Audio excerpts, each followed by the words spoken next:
नमस्कार, स्वागत है आपका न्यूज 11 भारत में। मैं हूं आपके साथ ऋषित्वी। जनगणना का इंतजार खत्म हो गया है। देश में जनगणना की प्रक्रिया शुरू हो गई है। भारत सरकार ने गैजेट नोटिफिकेशन जारी कर दिया है।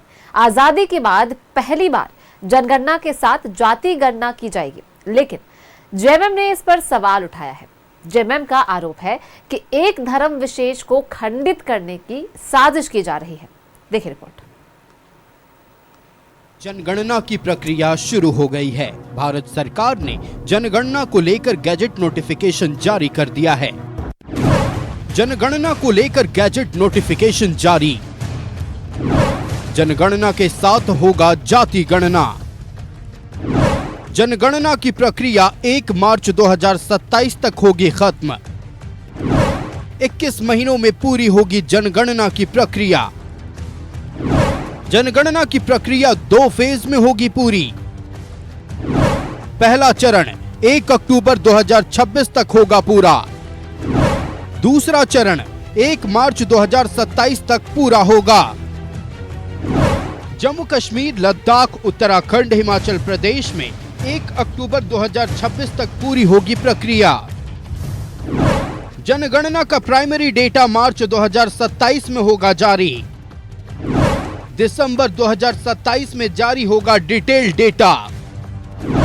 जनगणना के बाद लोकसभा और विधानसभा सीटों का हो सकता है परिसीमन।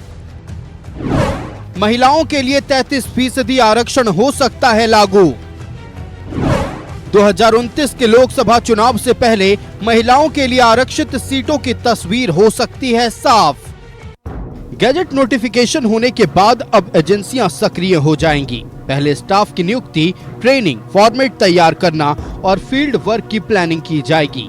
आजादी के बाद पहली बार जनगणना के साथ साथ जातिगत जनगणना भी होगी। साथ ही सामाजिक आर्थिक स्थिति जैसे आय, शिक्षा, रोजगार का भी डेटा जमा किया जाएगा।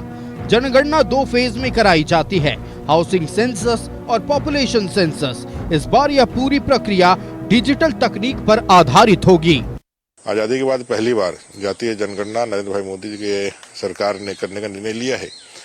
आज़ादी के इस 76 वर्षों के बाद जो देश के अंदर विभिन्न वर्गों के लिए संविधान के अनुसार जो उनके डेवलपमेंट के कार्य किए गए हैं, उसकी असली स्थिति अब लोगों को सामने आएगी। क्योंकि ST/SC जो वर्गीकरण है उसमें बहुत सारे उपवर्गीय जातियां भी है, उपजातियां भी है। अब उन का कितना लाभ कितने लोगों को कैसे मिला है, इसका भी एक अच्छा आंकड़ा सामने आएगा, और जिससे मुझे लगता है डेवलपमेंट के लिए और उनके उन्नयन के लिए और संवर्धन के लिए एक अच्छा काम होगा। जैसे प्रिमिटिव ट्राइब्स के विषय में हो, और जो अपने महादलित वर्ग के लोग हैं या पिछड़ों में भी अति पिछड़े जो लोग हैं, उनके जीवन में कितना परिवर्तन है, ये सब भी आएगा। इधर जेएमएम ने जातीय जनगणना को लेकर साजिश की आशंका जताई है। जेएमएम ने आरोप लगाए हैं कि एक विशेष धर्म को जातियों में खंडित करने की साजिश रची गई है। सुप्रियो भट्टाचार्य ने पूछा कि डिजिटल प्लेटफॉर्म में सरना धर्म शामिल होगा या नहीं। जेएमएम ने नारी शक्ति वंदन अधिनियम को 5 साल के लिए टालने का भी आरोप लगाया। भारत के एक विशेष वर्ग विशेष को, धर्म विशेष को, उसको खंडित करने की, जातियों को खंडित करने की एक साजिश रची गई है कि उसमें सरना धर्म कोड उस डिजिटल प्लेटफॉर्म पर अंकित होगा या नहीं होगा।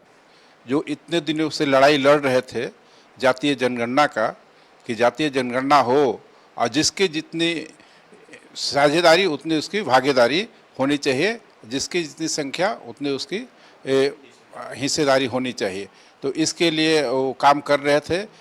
इस बार की जनगणना में करीब 34 लाख कर्मचारी हिस्सा ले रहे हैं, जिनकी ट्रेनिंग होगी और इसके बाद पर्यवेक्षक भी नियुक्त किए जाएंगे।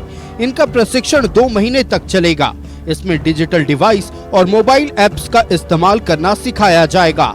हाउसिंग सेंसस के प्रोसेस के दौरान घरों की लिस्ट तैयार की जाती है और आवासीय स्थिति, सुविधाओं और संपत्ति से संबंधित जानकारी जमा कर ली जाती है। इसके बाद पॉपुलेशन सेंसस की गणना की जाएगी।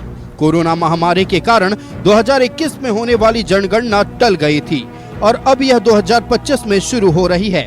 इसी वजह से अब जनगणना के सर्किल में भी बदलाव हो गया है।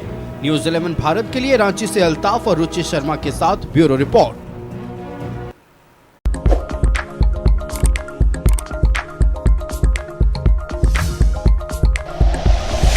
Like and share videos, subscribe करें हमारा चैनल और प्रेस करें बेल आइकॉन। न्यूज़ 11 भारत, सच है तो दिखेगा।